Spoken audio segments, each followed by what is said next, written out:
When you have Rei Takahashi, who is the voice of Megami in Konosuba, voicing your MC in a show about a guild receptionist who decides to take matters into her own hands and solo floor bosses in a dungeon because the adventurers are taking too long, and the longer a floor boss goes unchecked, the more adventurers who sign up to tackle monsters that are spawning and everything else because of said floor boss not dying. And it causes her to go into overtime, and the only solution she sees to keep her 9 to 5 peaceful is to go be somehow this triple S rank adventurer that she easily could be, but just decided to take the casual life. Yeah, you're in for a good time, and if you're not watching Guild Receptionists, your parents are gonna disown you. I'm sorry, I don't make the rules, I just let you know how they are. This was fantastic. I walked in, because I've known about this show for a few months now. I saw it, and I just immediately read the name, and I said, that's gonna be amazing. And despite how good of an anime season this looked like, I assumed this would be a top 5 of the season. If anything, it could be a top 3 of the season with where it's standing. It is that good, and if you're not watching this, you're in for comedy gold. And honestly, at points, it honestly kind of gave me movie quality vibes, especially that opening. There's shots that kind of looked like Studio Ghibli. It was fantastic. Now, of course, I do a full live reactions. If you want to support my work, I got them over on Patreon. If you want to see my full link of thought to any of these episodes, it's going to be over there exclusively. So, I do quickly want to touch upon that. The opening is fantastic. The opening song's visuals are more similar to a movie than they are a TV anime.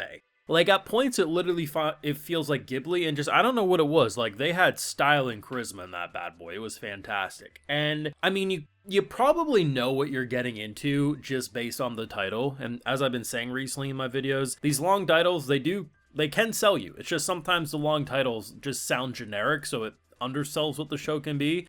But a show called something like, I may be a guild receptionist, but I'll solo any boss to clock out on time. I think that's the full English name.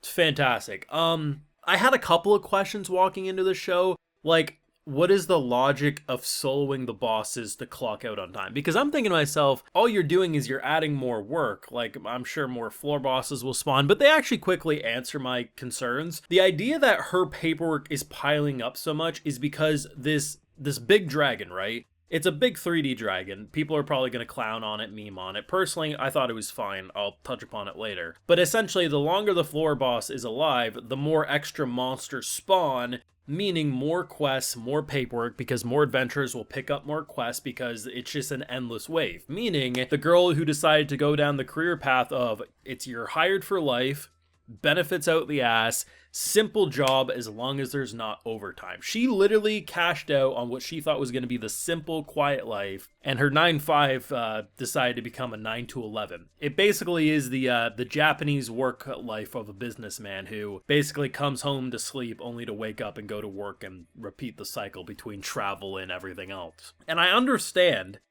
why that's frustrating. Like, that's not a way to live. And she reaches the point of being like, hey, we're just getting it out of the way. She could have been a talented ass adventurer. She's literally a one-woman army. But she wanted the quiet life. And when it seems like people aren't able to defeat this big boss, which then in return creates more quests and more paperwork, she comes into the dungeon and whacks it with a giant hammer. She looks like Tinkaton from Pokemon. It's ridiculous. She just summons a giant magical hammer, flips that bad boy around, and then scrapes it down the middle and kills it.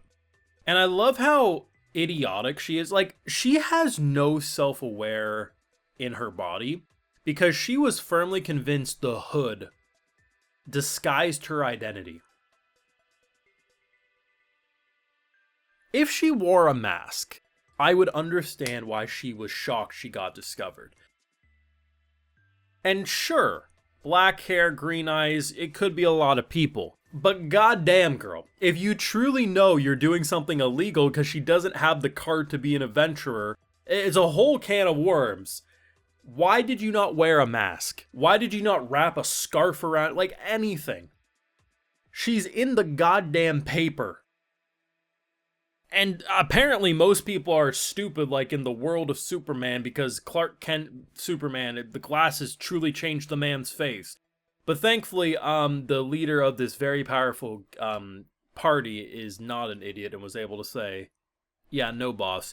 But I love how despite there being no misunderstandings, they still manage to keep their like an element of drama or spice, because this girl, after realizing that, okay, I am fully exposed, shatters the orb that the dragon dropped, basically implying that if he continues on this path, his head or his balls, maybe both, will be shattered equally as so.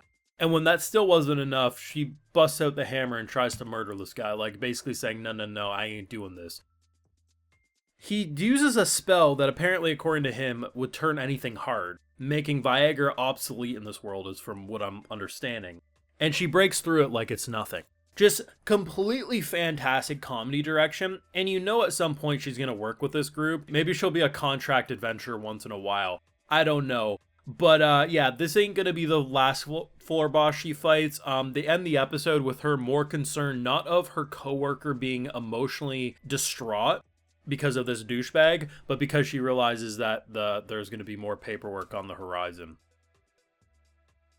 Sometimes you just watch an anime episode and you have nothing but good things to say. You have nothing but, this feels original, this feels different, and despite a lot of dungeon-based anime and the likes being made, you're not gonna look at this one and say, oh, this gives me, no, this feels like Guild Receptionist, simple as that. The only thing that people might criticize, I feel like, is the dragon.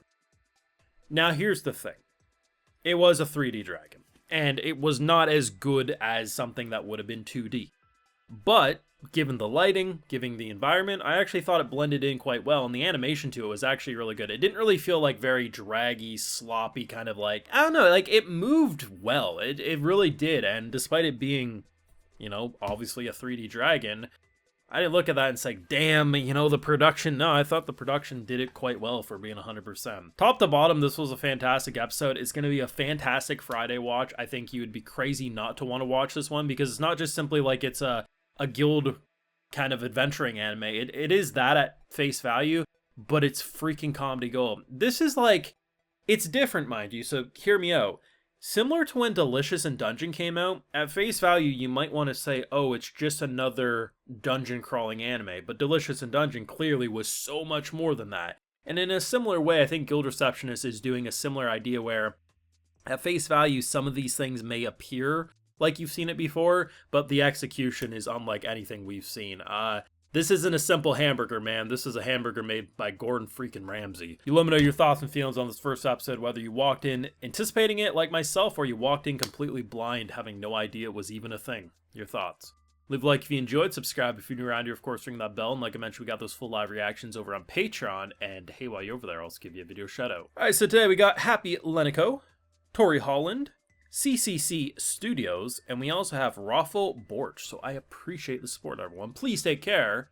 Make sure you clock out on time. Have a good one.